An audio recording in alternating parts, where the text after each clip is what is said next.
नमस्कार, गुलिस्तान न्यूज देख रहे हैं आप और न्यूज ब्रीफ के ये तो अपने कंट्रोल में रहो और इसको अच्छी तरह बनाओ। अंदर को एडिशन अल्ट्रेशन करनी है, एक अच्छा दफ्तर होना चाहिए, ठीक है, ताकि आरटीओ बैठने का दफ्तर हो प्लस क्लर्क और लोगों को मिलने का थोड़ा सा यहाँ करिए।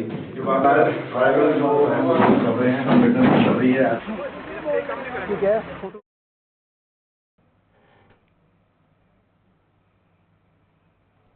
जम्मू के इंटरनेशनल दिल्ली पब्लिक स्कूल में आज इंटर स्कूल बैडमिंटन टूर्नामेंट की शुरुआत हुई। 2 दिनों की इस प्रतियोगिता में जम्मू संभाग के 20 सीबीएसई स्कूल भाग ले रहे हैं।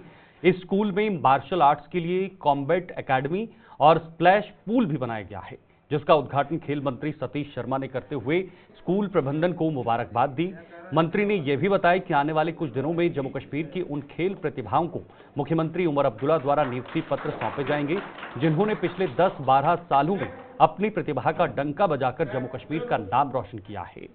आईडीपीएस जूनियर्स की chairperson Arunima Chaudhary, managing director Sumindra Singh और प्रिंसिपल रणदीप वजीर भी इस मौके पर मौजूद थे।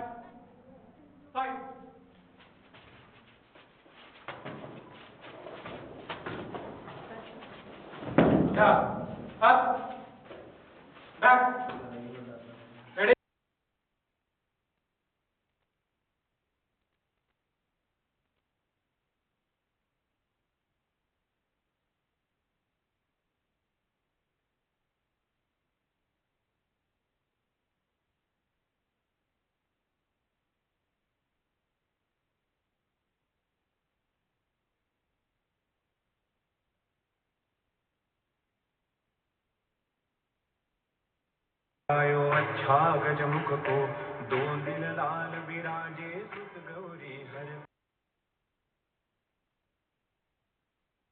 गुड़ लड्डू साई सुरवर को महिमा कहे न जाए लागत हूँ बद को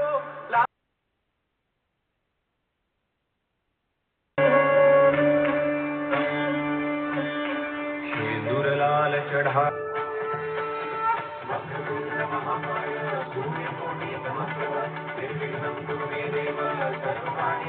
मेरे साथ मेरे क्लास फेलो आए हुए हैं, एक उधमपुर से मकरम जी और सारा IDPS staff, dear students, participants and other dignitaries and media persons, नमस्कार, आदाब, सत श्री अकाल।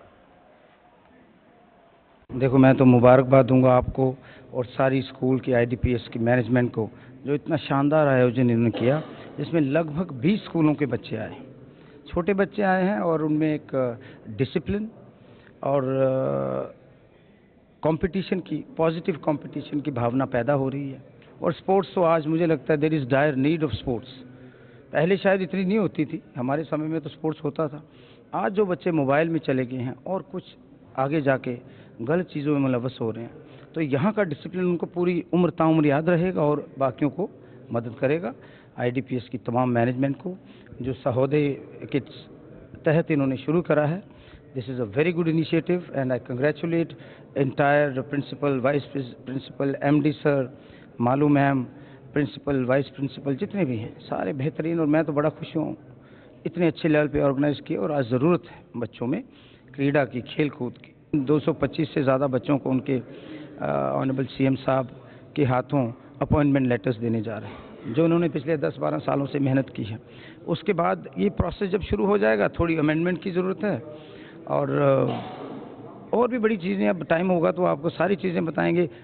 एमए स्टेडियम की आपने बात की, अल्टरनेटिव ढूंढा जा रहा है, कुछ इंटरनेशनल 4-5 स्टेडियम बनाने जा रहे हैं। जेटली जी का स्टेडियम जो उनके नाम पर हमने डॉक्टर जितेंद्र सिंह जी की कॉन्स्टिट्यूंसी में, उसको भी हम बनाने जा रहे हैं।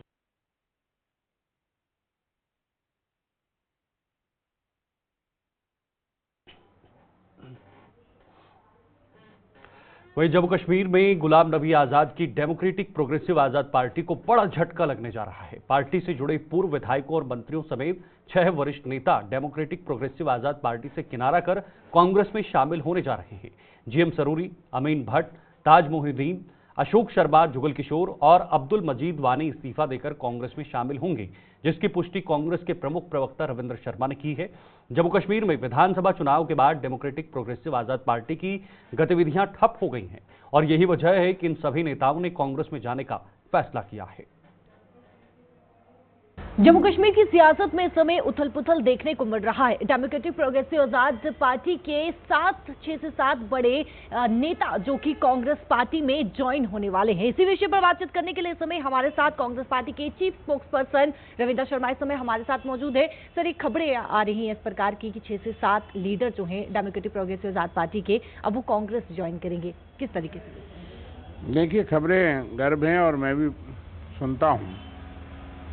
ये फैसले तो पार्टी हाईकमान के अंतिम निर्णय के बाद होते हैं, लेकिन ये मैं जानता हूँ कि चुनाव से पहले भी काफ़ी बड़े नेता मुख्तलिफ पार्टी के डीपीएपी के भी हमारे संपर्क में थे, लेकिन उस वक्त चूँकि फैसला नहीं हुआ था इसलिए वो ज्वाइन नहीं हो सके। और अब जो है कुछ लोग संपर्क में ज़रूर हैं, उनकी संख्या इससे ज़्यादा भी हो सकती है, मुख्तलिफ पार्टियों के हैं। और केस टू केस हर इंडिविजुअल नेता के बारे में हाईकमांड से परमिशन जो है उसकी बात होगी और जिनको फैसला करेगी हाईकमांड उनको ज्वाइन कर दिया जाएगा। ये तो लगातार प्रोसेस होता है, पार्टी से लोग जाते भी हैं, आते भी हैं, दूसरी पार्टियों से भी आते हैं, कभी कभी कोई चला भी जाता है। तो कुछ लोग गए थे, उसमें से मैक्सिमम लोग तो आ चुके हैं और कुछ लोग और हैं वो भी आना चाहते हैं, मैक्सिमम लोग आना चाहते हैं। तो इसलिए इसके बारे में अंतिम निर्णय अगले दिनों में हो सकता है। पार्टी हाईकमांड के साथ चर्चा होगी और फैसला हो सकता है। उससे पहले ये नेता जो है वो इच्छा जता चुके हैं और अभी वो आपके टच में। देखिए, कुछ लोग चुनाव से पहले ही आना चाहते थे, लेकिन चूंकि वो बड़ा देर हो चुकी थी और उस वक्त ये फैसला नहीं हो सका। अब काफ़ी लोग जो है वो संपर्क में हैं, मुख्तलिफ पार्टियों से हैं, इस पार्टी से भी हैं और वो आना चाहते हैं। उनके बारे में अंतिम निर्णय हाईकमांड लेगी। कितनी मजबूत होगी पार्टी इन 6 से 7 लीडर के ज्वाइन करने से? कांग्रेस पार्टी को कितनी मजबूती मिलेगी? देखिए, बात यह है कि जो भी कोई आता है ज़रूर पार्टी को मजबूती मिलती है। पार्टी अपने आप में मजबूत है, लेकिन उसके साथ और लोग जब आते हैं तो ज़रूर पार्टी को फ़ायदा होता है और मुख्तलिफ पार्टी से लोग अगले दिनों आएंगे, उससे भी आएंगे। मुझे उम्मीद है कि पार्टी मजबूत होगी। चुनाव के बाद डेमोक्रेटिक प्रोग्रेसिव आजाद पार्टी कहीं न कहीं ठप होते हुए नजर आ रही है। कितना नुकसान आप देखते हैं कि वहां से लीडर जो है वो कांग्रेस पार्टी में ज्वाइन करेंगे, इस्तीफा देंगे? देखिए, चंद दिन के लिए ज़रूर हवा बनी, लेकिन जो लोग गए थे और जाते ही उनको रियलाइज़ हो गया कि हमने गलती कर दी और इसलिए ये पार्टी तो ज़्यादा देर चली ही नहीं और इसलिए उस पार्टी में मुझे नहीं लगता कोई फ्यूचर है, कोई स्कोप है। तो बहुत से लोग जो है वो वापस आना चाहेंगे और बहुत से लोग पहले भी संपर्क करते थे, लेकिन उस वक्त फैसला नहीं हुआ था। आज मुझे लगता है कि काफ़ी लोग संपर्क में हैं। जो अंतिम निर्णय होगा पार्टी उस पर अनाउंस करेगी। तो क्या गुलाम नबी आज़ाद भी आ रहे हैं? देखिए, मेरे पास ऐसी कोई खबर नहीं है, मैं उसके बारे में नहीं जानता। मीडिया की रिपोर्ट्स भी तो ऐसा नहीं बताती, ये तो आप लोगों की रिपोर्ट है अभी। लेकिन ये ज़रूर है कि कुछ लोग हमारे संपर्क में थे और हैं, और कितना आना चाहते हैं ये तो मैं नहीं बता पाऊंगा, लेकिन उसके बारे में मैं जानता नहीं। अच्छा, गुलाम नबी आज़ाद ने ये भी कहा कि जो नेता जो है वो यानी कि जा रहे हैं, एक तो मना भी कर दिया और दूसरा ये भी कहा कि वो पहले ही जो है वो इच्छा जाहिर कर चुके हैं। जिस प्रकार से आपने कहा वो ऑलरेडी जा चुके हैं और वो कांग्रेस पार्टी में ज्वाइन कर रहे हैं, एक तरफ वो मना भी कर रहे हैं। देखिए, ये तो फिर उनसे पूछिए, उन्होंने कहा है, लेकिन मैंने अपनी बात आपको बता दी कि कुछ लोग संपर्क में पहले भी थे और लगातार संपर्क में ज़रूर हैं। हमारे तरफ हाईकमांड के संपर्क में हैं या नहीं है वो फैसला स्टेट की लीडरशिप और केंद्र की नेशनल लीडरशिप हमारी जब कन्वे करेगी उसके बारे में बता दिया। गुलाम नबी आज़ाद साहब अगर वापस आते हैं कांग्रेस पार्टी तो क्या वेलकम किया जाएगा? देखिए, उसके बारे में मैं सक्षम नहीं हूँ कि मैं उस तरह के फैसले जो उस पर कोई टिप्पणी कर सकूँ, लेकिन मुझे लगता है कि उन्होंने अपना रास्ता खुद ही चुना है, इसलिए मैं उसके बारे में क्या टिप्पणी करूँ। चलिए, बहुत बहुत शुक्रिया बातचीत करने के लिए। देखिए, समय जम्मू कश्मीर की सियासत जो है वो काफी ज्यादा गर्म हो चुकी है और उथल पुथल नजर आ रही है, क्योंकि डेमोक्रेटिक प्रोग्रेसिव आजाद पार्टी के 6 से 7 बड़े लीडर जो कि रिजाइन करने वाले हैं और जल्द ही कांग्रेस पार्टी जो है वो ज्वाइन करने वाले हैं। तो इस समय सियासत जो है वो काफी ज्यादा गर्म होते हुए नजर आ रही है। कैमरा पर्सन शमी थापा के साथ शिल्पा शर्मा, जम्मू। आम आदमी पार्टी ने कठुआ के बिलावर में एक युवक द्वारा की गई आत्महत्या के मामले का कड़ा नोटिस लिया है। आम आदमी पार्टी ने सरकार से इस मामले की न्यायिक जांच करवाने, पीड़ित परिवार को 10 लाख रुपए का मुआवजा देने और मृतक के एक परिजन को सरकारी नौकरी देने की मांग की है।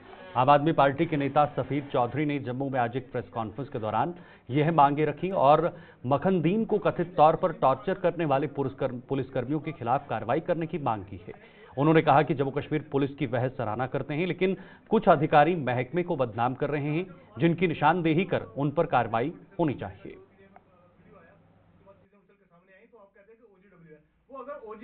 तो आज की प्रेस कॉन्फ्रेंस के रिलेटेड मैं बताना चाहूँगा कि कुछ हमारी जो है डिमांड्स हैं सरकार से। उस डिमांड्स के अंदर सबसे पहले तो एक judicial inquiry, time board judicial inquiry जो है वो प्रोब की जाए। जिस तरीके की कल देख रहा था मैं, कोई ऑर्डर निकल के आ रहे हैं कि भाई पुलिस ही इसकी इन्वेस्टिगेशन करेगी, तो अगर आप मुलज़म को ही दे दोगे कि भाई वो खुद की इन्वेस्टिगेशन खुद कर ले, तो कितनी फेयर एंड कितनी सिक्योर हो सकती है, ये समझ आ सकती है। लोग जानते हैं इन सारी चीज़ों को। एक तो ये डिमांड हमारी कि एक टाइम बाउंड जुडिशियल इंक्वायरी होनी चाहिए। उसके बाद कंपनसेशन 10 लाख जो वहाँ के सिटिंग एमएलए साहब हैं उन्होंने रखा है, उसकी फैमिली को मिलनी चाहिए। और नंबर 3, मखनदीन की जो वाइफ है उसको एक गवर्नमेंट जॉब मिलनी चाहिए। और नंबर 4 पे हमारी ये मांग है कि स्ट्रिक्ट एक्शन जो है इन ब्लैक शिप्स के खिलाफ लिया जाए, क्योंकि हर एक अदारे के अंदर जो है इस तरीके के ब्लैक शिप्स होते हैं। हम सारी पुलिस को नहीं कह रहे हैं, पुलिस बहुत अच्छा काम कर रही है, जम्मू कश्मीर पुलिस बहुत अच्छा काम कर रही है, लेकिन उसके अंदर ये ब्लैक शिप्स नहीं है, ये भी जो है नहीं माना जाता। क्योंकि अपने स्टार बढ़ाने के लिए, अपनी चीज़ें बढ़ाने के लिए, अपने कुछ करने के लिए ये लोग जो हैं इस तरीके से इनोसेंट्स को टार्चर करते हैं, इनोसेंट्स को इस हालत में मजबूर करते हैं कि उसको अपनी जान देनी पड़े। तो हमारी ये एक डिमांड है कि भाई आप जो है इमीडिएट इसके ऊपर एक प्रोब करें और इनको अरेस्ट करें, एफआईआर लगा के, जो भी पुलिस ऑफिसर्स और ऑफिशियल इसके अंदर। तो इधर जम्मू में ताबड़तोड़ हो रही चोरियों की कड़ी में आज एक और कड़ी जुड़ गई है। चोर जहां लोगों के घरों के साथ साथ दुकानों व शमशान घाटों को भी नहीं बख्श रहे हैं, वहीं अब घरों के बाहर रात के समय पार्क की गई गाड़ियां भी सुरक्षित नहीं हैं। चोरों ने जम्मू के न्यू प्लॉट इलाके की 6 नगर गली में एक मकान के बाहर पार्क ई रिक्शा पर हाथ साफ कर दिया। इस चोरी की सूचना मिलने पर पुलिस मौके पर पहुंची और अपनी छानबीन शुरू कर दी है।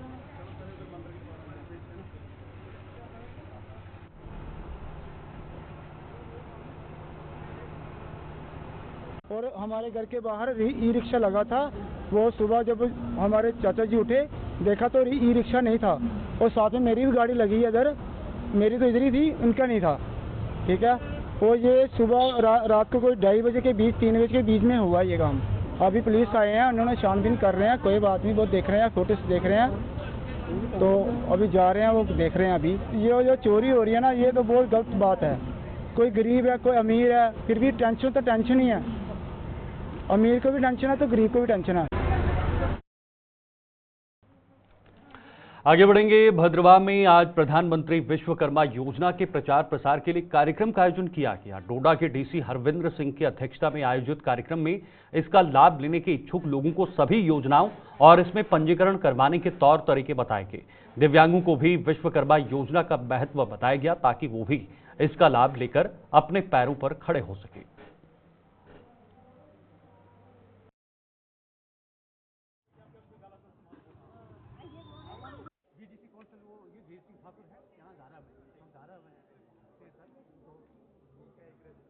देखिए, आज पीएम विश्वकर्मा स्कीम की एक अवेयरनेस सेशन था, जिसमें हमारी माताएं बहनें, हमारे जितने आर्टिसंस हैं जो पीएम विश्वकर्मा के लाभार्थी हैं, वो आए थे और उनको स्कीम के बारे में अवगत कराया गया। इसमें कैसे रजिस्टर करना है, कैसे 3 टायर प्रोसेस से अप्रूवल होते हैं, कैसे ट्रेनिंग होती है, कैसे टूल किट्स मिलती हैं और कैसे ये लोन ले सकते हैं और अपना एक यूनिट सेटअप करके जॉब सीकर से जॉब क्रिएटर बन सकते हैं, इस सब के बारे में बताया गया। 2 वे कम्युनिकेशन था, लोगों के जो इश्यूज थे उसको भी सुना गया। मुझे उम्मीद है कि जो एक विकसित भारत बनाने में जो एक अहम योगदान एक विश्वकर्मा का रहता है, उसमें आज का एक सेशन बहुत ज़रूरतमंद सेशन था। और विश्वकर्माओं को जो एक सरकार का महत्व दिया जा रहा है पीएम विश्वकर्मा स्कीम के थ्रू, उससे कैसे वो कंट्रीब्यूट करेंगे to make a developed country, जैसा कि हमारे माननीय प्रधानमंत्री जी का लक्ष्य है, उसके बारे में बातचीत की। बांग्लादेश की पूर्व प्रधानमंत्री शेख हसीना और पाकिस्तान से अपने 4 बच्चों के साथ भारत आई सीमा हैदर समेत अवैध रूप से भारत में रह रहे बांग्लादेशी व रोहिंग्या को देश से बाहर निकालने की मांग को लेकर शिवसेना यूबीटी की जम्मू कश्मीर इकाई ने जम्मू में आज प्रदर्शन किया है। प्रदर्शन के दौरान इकाई के अध्यक्ष मनीष साहनी ने कहा कि बांग्लादेश के अंदर आज भी हिंदू लोगों और उनके धार्मिक स्थलों पर हमले हो रहे हैं, इसलिए शेख हसीना को यहां से निकाला जाए। सीमा हैदर भी अवैध तरीके से 4 बच्चों के साथ नेपाल के रास्ते भारत आई है और अब एक और बच्चे की मां बनने जा रही है। भागो, भागो,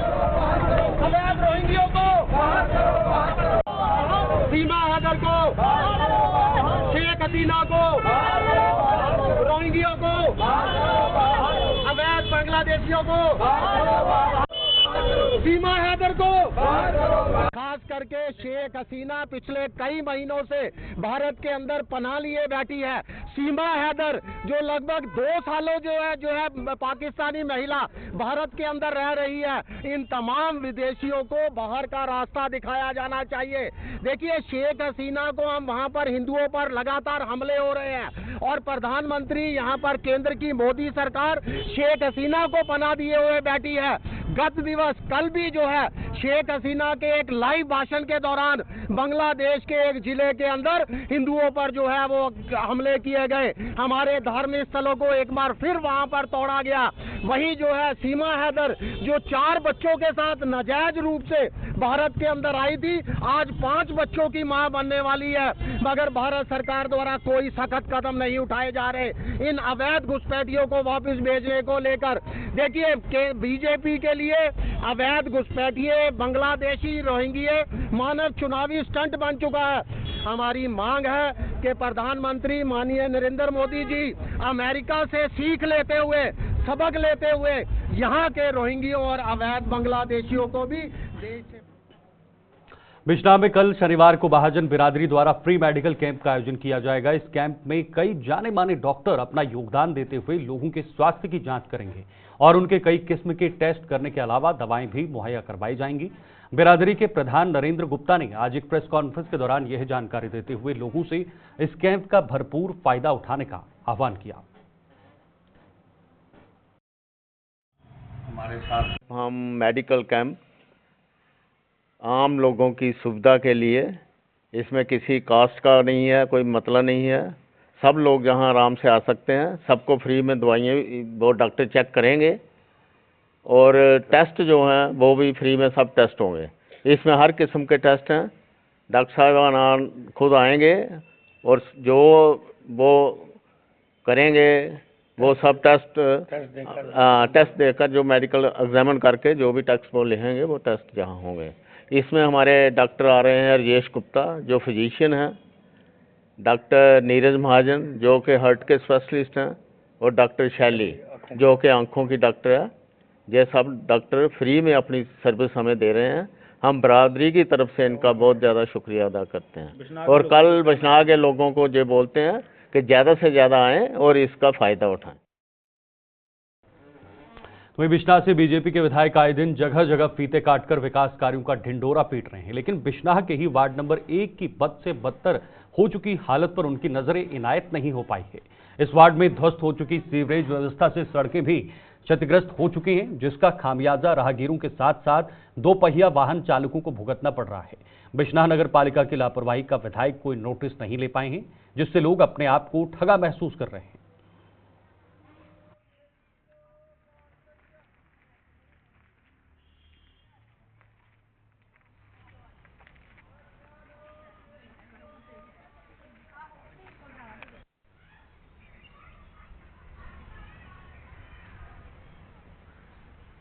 लंगोटियां ਦੇ ਰਹਿਣ ਵਾਲੇ ਹਾਂ।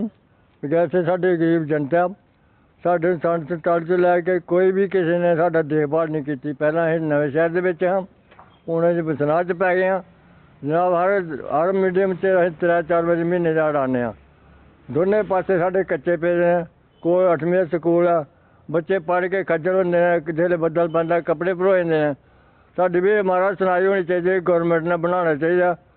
ਜਿਹੜੇ ਵੀ ਲੋਕਾਂ ਦੇ ਵਿਚਾਰੇ ਹੋਰ ਵੀ ਕੰਮ ਨੇ, ਪੱਲੇ ਮਹੱਲੇ ਸਾਡੇ ਦੋਨੇ ਬੱਕੀ ਪਏ ਜੀ ਆ ਤੇ ਜਿਹੜਾ ਸਾਰੇ ਦੇਖਭਾਲ ਕਰਨੀ ਚਾਹੀਦੀ। ਸਾਡੇ ਲੋਕਾਂ ਦੀ ਵੀ ਥੋੜੀ ਸੋਚ ਕਰੋ ਜਨਾਬ। ਅਸੀਂ ਤੇ ਸਾਰੀ ਦੁਨੀਆ ਐਲੇ ਬਿਲਕੁਲ ਪਰੇਸ਼ਾਨ ਹੈ, ਸਾਡੇ ਬੱਚੇ ਪਰੇਸ਼ਾਨ ਨੇ ਤੇ ਗਲੀ ਬਣਨੀ ਚਾਹੀਦੀ ਜਨਾਬ। ਲੰਗੋਟੀਆਂ ਪਿੰਡ ਦੇ ਵਿੱਚ ਬਹੁਤ ਗਰੀਬ ਲੋਕ ਹੈ, ਸਾਡੀ ਕੋਈ ਸੁਣਾਈ ਨਹੀਂ ਕਰਦਾ ਜਨਾਬ। ਬੋਲ ਲੈ ਕੇ ਚਲੇ ਜਾਂਦੇ, ਕੋਈ ਸੁਣਾਈ ਨਹੀਂ ਕਰਦੀ ਸਰਕਾਰ। ਲੇਕਿਨ ਅਜੇ ਤੱਕ ਮਤਲਬ ਪੂਰੀ ਗਲੀ ਜਿਹੜੀ ਸਾਡੀ ਨਹੀਂ ਬਣੀ ਤੇ ਗਲੀਆਂ ਬਣਨੀ ਚਾਹੀਦੀਆਂ ਨੇ ਜਨਾਬ। ਮਤਲਬ ਕਿ ਅਸੀਂ ਚਾਹੁੰਦੇ ਹਾਂ ਵੀ ਅਸੀਂ ਵੀ ਥੋੜ੍ਹਾ ਜਿਹਾ ਸੁੱਖ ਦਾ ਸਾਹ ਲਈਏ। ਅਜੇ ਤੱਕ ਸੰਨ 47 ਦੇ ਬਾਅਦ ਅਜੇ ਤੱਕ ਕੋਈ ਗਲੀ ਸਾਡੀ ਬਣੀ।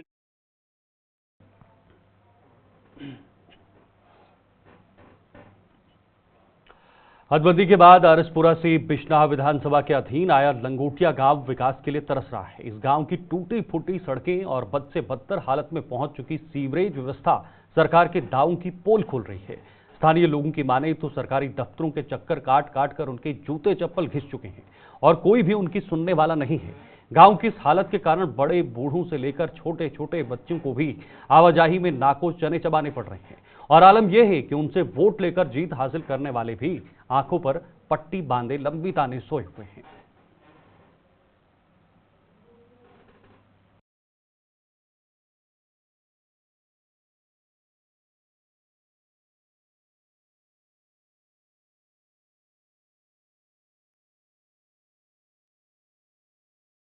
लंगोटिया ਦੇ ਰਹਿਣ ਵਾਲੇ ਹਾਂ। ਵੈਸੇ ਸਾਡੇ ਗਰੀਬ ਜਨਤਾ ਸਾਡੇ ਸੰਸਥਾਨ ਤੋਂ ਲੈ ਕੇ ਕੋਈ ਵੀ ਕਿਸੇ ਨੇ ਸਾਡਾ ਦੇਖਭਾਲ ਨਹੀਂ ਕੀਤੀ। ਪਹਿਲਾਂ ਇਹ ਨਵੇਂ ਸ਼ਹਿਰ ਦੇ ਵਿੱਚ ਹਾਂ, ਹੁਣ ਅਸੀਂ ਬਸਨਾਹ 'ਚ ਪੈ ਗਏ ਹਾਂ। ਜਨਾਬ ਹਰ ਮੀਡੀਅਮ 'ਚ ਅਸੀਂ 3-4 ਵਜੇ ਮਹੀਨੇ ਦਾ ਦੋਨੇ ਪਾਸੇ ਸਾਡੇ ਕੱਚੇ ਪਏ ਨੇ। ਕੋਈ 8ਵੀਂ ਸਕੂਲ ਆ, ਬੱਚੇ ਪੜ੍ਹ ਕੇ ਖੱਜਲ ਹੁੰਦੇ ਨੇ, ਕਿਸੇ ਬੱਦਲ ਪੈਂਦਾ ਕੱਪੜੇ ਭਰੋ ਜਾਂਦੇ ਨੇ। ਸਾਡੀ ਵੀ ਮਹਾਰਾਜ ਸੁਣਾਈ ਹੋਣੀ ਚਾਹੀਦੀ, ਗੌਰਮੈਂਟ ਨੇ ਬਣਾਉਣਾ ਚਾਹੀਦਾ। ਜਿਹੜੇ ਵੀ ਲੋਕਾਂ ਦੇ ਵਿਚਾਰੇ ਹੋਰ ਵੀ ਕੰਮ ਨੇ ਪੱਲੇ ਮਾਲੇ ਸਾਡੇ ਦੋਨੇ ਬੱਕੀ ਪਏ ਜੀ ਆ ਤੇ ਜਿਹੜਾ ਸਾਰੇ ਦੇਖਭਾਲ ਕਰਨੀ ਚਾਹੀਦੀ। ਸਾਡੇ ਲੋਕਾਂ ਦੀ ਵੀ ਥੋੜੀ ਸੋਚ ਕਰੋ ਜਨਾਬ। ਅਸੀਂ ਤੇ ਸਾਰੀ ਦੁਨੀਆ ਐਸੇ ਬਿਲਕੁਲ ਪਰੇਸ਼ਾਨ ਹੈ, ਸਾਡੇ ਬੱਚੇ ਪਰੇਸ਼ਾਨ ਨੇ ਤੇ ਗਲੀ ਬਣਨੀ ਚਾਹੀਦੀ ਜਨਾਬ। ਲੰਗੋਟੀਆਂ ਪਿੰਡ ਦੇ ਵਿੱਚ ਬਹੁਤ ਗਰੀਬ ਲੋਕ ਹੈ, ਸਾਡੀ ਕੋਈ ਸੁਣਾਈ ਨਹੀਂ ਕਰਦਾ ਜਨਾਬ। ਬੋਲ ਲੈ ਕੇ ਚਲੇ ਜਾਂਦੇ, ਕੋਈ ਸੁਣਾਈ ਨਹੀਂ ਕਰਦੀ ਸਰਕਾਰ। ਲੇਕਿਨ ਅਜੇ ਤੱਕ ਮਤਲਬ ਪੂਰੀ ਗਲੀ ਜਿਹੜੀ ਸਾਡੀ ਨਹੀਂ ਬਣੀ ਤੇ ਗਲੀਆਂ ਬਣਨੀ ਚਾਹੀਦੀਆਂ ਨੇ ਜਨਾਬ। ਮਤਲਬ ਕਿ ਅਸੀਂ ਚਾਹੁੰਦੇ ਹਾਂ ਵੀ ਅਸੀਂ भी थोड़ा जिहा सुख दा।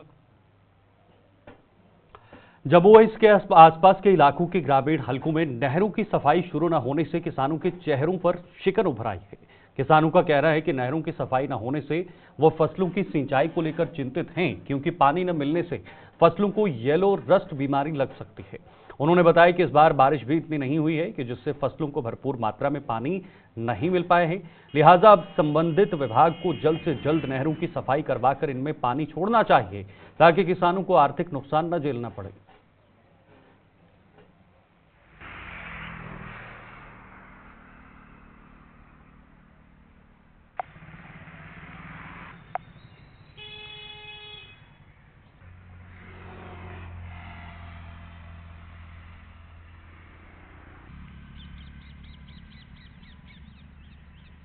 ਸਾਰਿਆਂ ਨੂੰ ਪਤਾ ਹੈ ਕਿ ਇਸ ਵੇਲੇ ਕਿਸਾਨਾਂ ਦੀ ਫਸਲ ਜਿਹੜੀ ਹੈ ਤਿਆਰ ਹੈ, ਮਤਲਬ ਚੱਲ ਰਹੀ ਹੈ। इसमें पानी मंग रहा, पानी की प्यास इस एक बंदा प्यासा होए उन्होंने पानी ना मिले तो उस बेचारे ने मरना हूँ फसल मरन के कगार से आ गई है। कोई बीमारियां लग जाएगियां तो गौरमेंट जी साडी NC की गौरमेंट है, इन्हों की बेनती करते हैं असीं भाई डिपार्टमेंट नूं आखो कि जल्दी तो जल्दी ये जी नहरां की सफाई कराए ताकि ये किसानों नूं पानी पहुँच सके। नहीं तो ये जी किसानों का जी मेहनत है अज किन्ने 3-4 महीने हो गए बेचारे किसान लगे दे, कोई किते किस तरह लगे दा भाई साडी फसल बचे। कोई बंबियां विच पानी भी धरती विच नहीं रहा, धरती च पानी खत्म हो गया। हुण पानी कित्थों लियाना है? पानी तां ही होएगा जे कदी नहरा सफाई होएगी तो फिर जाके डिपार्टमेंट जाके ये पानी देणगे तो जाके किसानों को फसल ये किसान बेचारे खर्चा कित्थों पूरा करनगे? इन्ना खर्चा हो रहा है, इन्ना सब कुछ कर रहे हैं। मैं गुलिस्तान का फिर न्यूज़ TV का बहुत धन्यवाद करदा कि जेड़े ये साडी खबर जिहड़ी है ये किसानां दी मुश्किल जिहड़ी है ये पानी की जिहड़ी प्रॉब्लम है नहरों के प्रॉब्लम है ये गौरमेंट तक बुझा रहे हैं। इन्हों का बहुत शुक्रिया कि ये जिथे भी जिसे देखते हैं कोई गरीब है कोई हर एक चीज़ की किसानों की खबर पहुँचाते हैं। मैं बेहद धन्यवाद। होर हिंदुस्तान इंडिया खबर गुलिस्तान न्यूज़ जिंदाबाद। पता डिपार्टमेंट को कि नहरों से पानी नहीं है, सोका पै रहा है। इस वक्त किसान इतना परेशान है नहर के पानी करके। अगर नहर च पानी आ जाए 10 दिन तक पानी नहीं आया तो फसल जी है सारी तबाह हो जानी है। इस मौके सोके की कदार तक जी फसल पुज गई है। मैं अपील करना डिपार्टमेंट अगे जल्दी जल्दी नहर च पानी छड्डिया जाए ताकि किसान 6 महीने की जी कमाई है वो वेस्ट जा रही है। अगर पानी 10 दिन के विच नहीं आया तो जी फसल है ये खराब हो जाएगी। एक तो जी जैलोरिस बीमारी है जिन्होंने पीलिया जिहा कहने पीलिया जैलोरिस बीमारी वो भी इस मौके थोड़ी थोड़ी चल रही है। लेकिन जो सोका हो पाया पानी नहीं लग्या तो जैलोरिस बीमारी पूरे अपने तहसील च फैल जानी है। पूरे हिंदुस्तान च साडी जी तहसील है साडा डिस्ट्रिक्ट है जिहड़ा जम्मू ਇਹ ਸਾਰੀ ਫੈਲ ਜਾਏਗਾ, ਨਹਿਰ 'ਚ ਪਾਣੀ ਨਹੀਂ ਛੱਡਿਆ ਤਾਂ। ਮੈਂ ਅਪੀਲ ਕਰਾਂਗਾ ਡਿਪਾਰਟਮੈਂਟ ਅੱਗੇ ਜਲਦੀ ਨਹਿਰ ਸਫਾਈ ਕਰਕੇ, ਨਹਿਰਾਂ ਦੀ ਸਾਰੀ ਸਫਾਈ ਕਰਕੇ ਜਲਦੀ ਪਾਣੀ ਛੱਡਿਆ ਜਾਏ, ਤਾਂ ਕਿ ਜਲਦੀ ਪਾਣੀ ਛੱਡੇ, ਤਾਂ ਕਿ ਕਿਸਾਨ ਜਿਹੜਾ ਆਪਣੀ ਜ਼ਮੀਨ ਨੂੰ, ਕਣਕ ਨੂੰ ਪਾਣੀ ਲਾ ਕੇ ਥੋੜਾ ਜਿਹਾ ਰਾहत मिल सके। खासकर विभाग की यह गल आखना चाहना कि विभाग साड़ियाँ जड़ियाँ नहरां हैं वो नहरें की सफाई करा और नहरें च थोड़ा पानी छोड़िया जा, ताकि मार्च महीने तक साड़ी जी फसल है, अगर मार्च महीने तक साड़ा पानी नहीं आया, लास्ट फरवरी तक साड़ा पानी नहीं आया तो साड़ी फसल की बेड़ी है वो बिल्कुल बर्बादी हो जानी है और साड़ा किसान जड़ा है वो किसान जड़ा साड़ा बेचारा वो उठ नहीं पाएगा। मतलब इन्नी बुरी हालत है किसान की। जैलो रेस्ट की साड़ी अगर बारिश नहीं हुई ਜਾਂ ਸਾਡੀ ਨਹਿਰਾਂ 'ਚ ਨਹੀਂ ਪਾਣੀ ਆਇਆ ਤੇ ਸਾਡੀ ਜਿਹੜੀ ਜਿਹੜਾ ਸਾਡਾ ਸੀ ਫਸਲ ਗਈ ਉਹ ਇੱਕ ਜੈਲੋ ਰਸਟ ਦੀ ਬਿਮਾਰੀ ਹੁੰਦੀ ਹੈ, ਉਹ ਬਿਮਾਰੀ ਜਿਹੜੀ ਹੈ ਉਹ ਲੱਗ ਜਾਣੀ ਹੈ ਤਾਂ ਕਿ ਸਾਡੀ ਜਿਹੜੀ। न्यूज ब्रीफ में अभी के लिए फिलहाल इतना ही। वक्त एक छोटे से ब्रेक का है, लेकिन ब्रेक के बाद भी खबरों का सिलसिला लगातार जारी है।